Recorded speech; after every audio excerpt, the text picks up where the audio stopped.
vous a été dit, rendez à César ce qui est à César, et rendez à Dieu ce qui est à Dieu.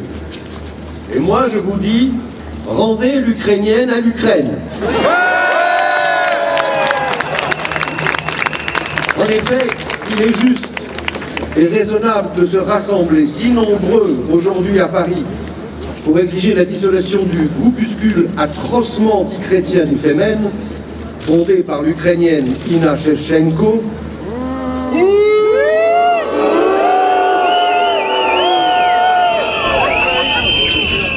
n'est-il pas tout aussi juste et raisonnable que l'Ukrainienne Inna Shevchenko soit déchue de son statut de réfugié politique et sitôt expulsée du territoire national?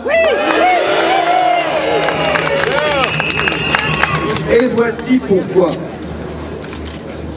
Le vendredi 17 août 2012, alors qu'un tribunal moscovite venait de condamner 3 chanteuses punk du groupe Pussy Riot à 2 ans de prison pour incitation à la haine religieuse lors d'une exhibition odieuse le 21 février précédent devant l'iconostase dans la cathédrale orthodoxe du Christ Sauveur de Moscou, Inna Shevchenko, assistée de plusieurs complices, signait avec une tronçonneuse en matière de représailles un crucifix de 4 mètres de haut surplombant la ville de Kiev.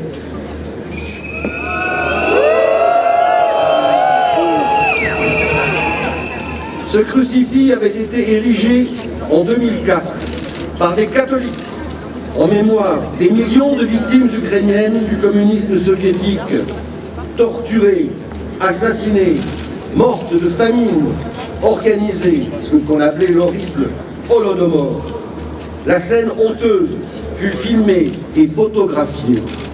La police de Kiev se rendit sur les lieux, ouvrit une enquête conformément au code pénal ukrainien, mais ne procéda pas à l'interpellation d'Inna Shevchenko, ce qui lui permit de fuir en France ce même mois d'août, muni d'un visa touristique de court séjour de 3 mois. Inna Shevchenko avait donc été prévoyante, et le gouvernement français, en accordant un visa à une criminelle de droit commun, s'est rendu complice d'un forfait. Peu après son arrivée à Paris, où elle est hébergée provisoirement chez Caroline Fourest et Fiammetta Vénère,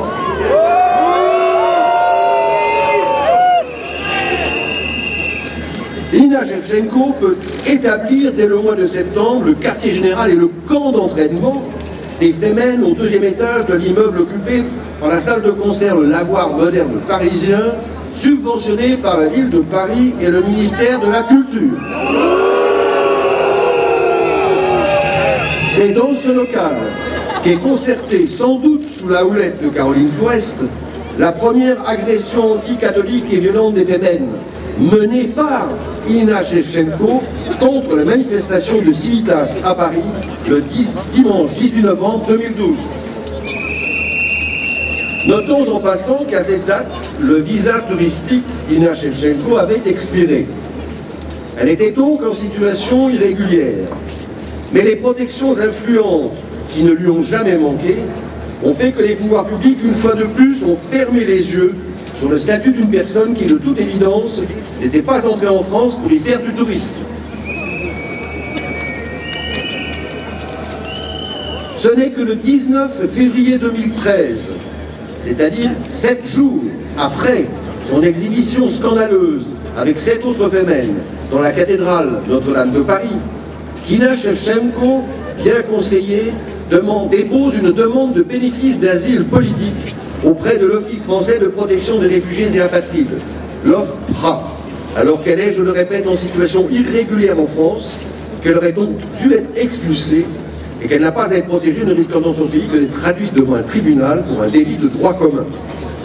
L'OFPRA, scandaleusement, lui accorda ce statut de réfugié politique le 9 avril 2013. Ce qui la met à l'abri de toute possibilité d'extradition vers l'Ukraine pour une réponse de son délit. Signalons qu'il faudra attendre encore 3 mois pour apprendre l'octroi de ce statut. Inna Shevchenko est donc désormais, citation, placée sous la protection juridique et administrative, fermez le guillemet, de la France. Et on devient même une icône, puisque le 14 juillet 2013, le président Hollande, hilar,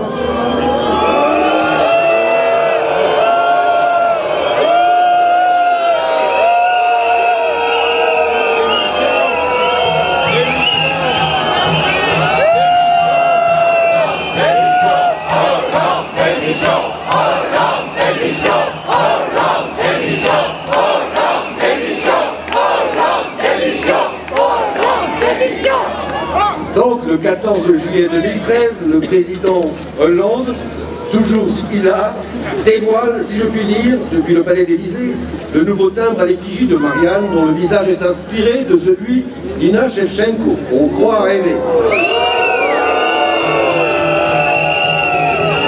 Mais ce n'est pas tout.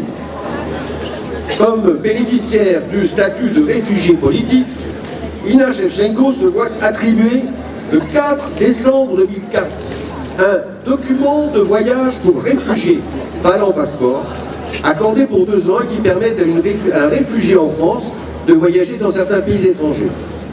Inna Shevchenko inaugurera ce document quelques jours plus tard, puisqu'il lui permet de se rendre le 19 décembre en Italie, puis sur le territoire de l'État du Vatican, pour se dépoitrailler place Saint-Pierre et avorter publiquement l'embryon de Jésus, comme le dit de manière répugnante un tweet de Femen de ce jour-là.